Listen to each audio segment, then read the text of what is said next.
Jose Perez here with Tipton Ford, Tipton Lincoln, Senior Master Technician. And I'm here today to talk to you about possibilities of your AC not cooling good for the summer. One of the things that you can do is check your AC condenser, make sure there's no debris or trash on it, which that usually is in the front of the vehicle, right where the radiator is at. You know, if you have trash like this all over it, take it to the car wash, clean it. That will make a big, huge difference on it.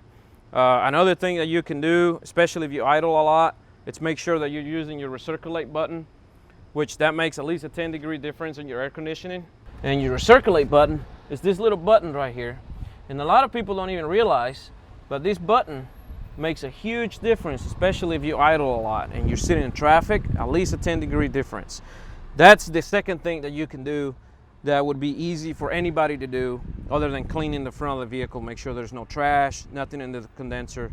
If your AC is still not cooling very well, one of the other things that you could do is just give us a call.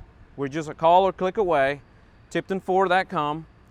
Come over, we'll check it for you, we'll look at it, and we have all the equipment that we need to check it, and we can tell you exactly what's wrong with your air conditioning.